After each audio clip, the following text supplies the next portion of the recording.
And as you may remember, we have called this event by a different name of Homeless Persons Memorial Day, which was often held on December 21st over the last couple of years, which is the longest night of the year. And I will give thanks to God that it is not raining and it is not 20 degrees out. But there is a reason why we had that event on that day. It is because the people that we had cared for who had the experience of homelessness had to deal with temperatures just like that for many years. And so it was an advocacy event to remember those who had to fight that temperature and the elements, as well as to remember those who had literally died experiencing homelessness. But over time, we as a community have learned that we have a community. And not everybody in our community who has been claimed through our housing programs and different programs that we have at Micah necessarily died while experiencing homelessness. They died in housing, thanks be to God. They died in different places. Now, every circumstance and story is different, and we mourn them all the same, but we started to realize that the story was changing.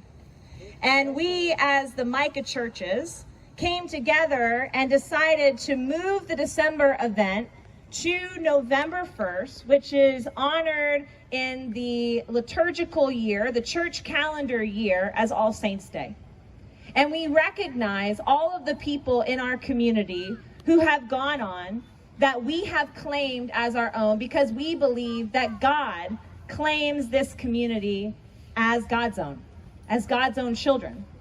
And so we felt that this is a time where all of the community, the city of Fredericksburg, the churches of downtown Fredericksburg, could make a statement that while we are still continuing the fight and advocating for the eradication of homelessness, we also recognize that this fight is ongoing and that we will continue to remember these people's lives. Because as you will see as we go through the stories that we will tell later, you will notice that the lifespan of a person who has experienced homelessness is much less than the average person in America. And so this work continues.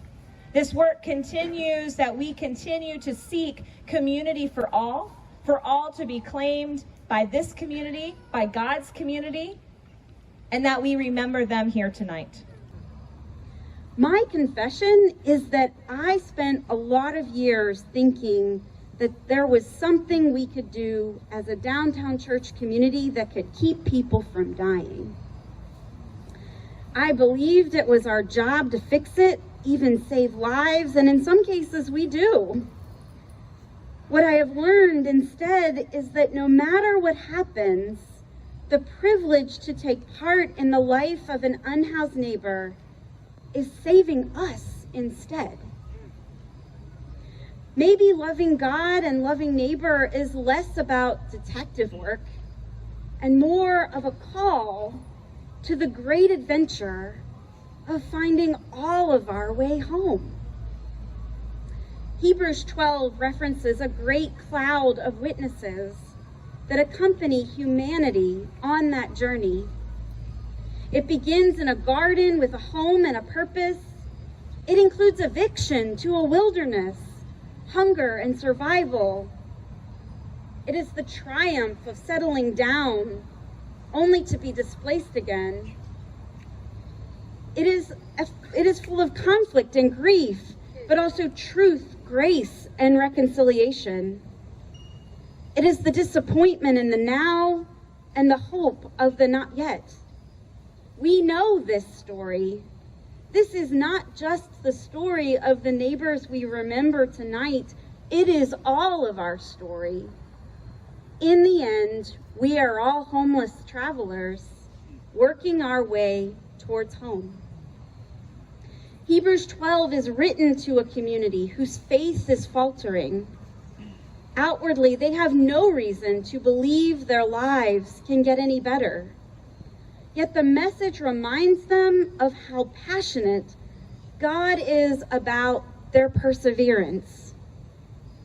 Their confidence and courage is shattered. There is a great cloud of witnesses watching and waiting, cheering and hoping for victory. As Christ's life and example is to us, we are called to be supporters and encouragers, a crowd of witnesses for neighbors who find themselves unhoused. But often, I find our neighbors' lives also become that support and encouragement to us as we encounter the celebrations and the sufferings that come from seeking a more compassionate community. We love them, we learn from them, we miss them when they are gone, but the time we share with each and every one of them leads us to new conclusions, gives us better ideas, and inspires greater tenacity to maintain our pursuit of a world that works for all people. I walk into our hospitality center sometimes, and I see the image of little Tammy Speck. She hobbled around this community for many years on a crutch, getting stuck under bridges and buildings. The center was not just a place for that those outside with her would come and get help for her. It was her source of rest, safety, and community. Some of her needs inspired some of the small touches the hospitality center still has today. Sometimes it's as if the ghost of Lonnie Coe opens the door for me at Micah Respite.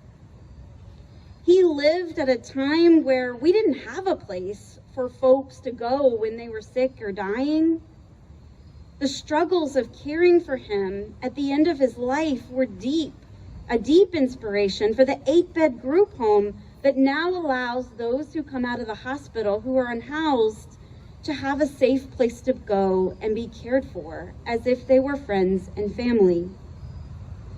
Each time we house someone, I see Scott Butts tipping his cowboy hats and wheeling away, scooping him up in his wheelchair and all from the spot he was sleeping behind a Wawa and getting him housed in less than a month is one of my favorite victories. But I always lamented how lonely he was within those four walls. I often think he is one of the many people God worked through to inspire the vision for a neighborhood of small homes, purpose, and meaningful relationships. Like the final moments of a cold case episode, I see the images of neighbors past a lot. Each and every time a living neighbor receives a blessing that was not available in the life of someone we have lost, I see the spirit of those before them clapping. Whenever our community discovers one more thing that would have made justice, kindness, and humility more apparent, our crowd goes wild. The stories we share tonight are not just names. The pictures you see are not just faces. The tents around us are not just a strategy to remind our community of the many people they may not have seen while they were living. This is our cloud of witnesses whose time on the street compels us to keep finding solutions and working for a world that works for all people, even those in exile. A community where neighbors suffer less, they are loved more, and they know that they are never alone.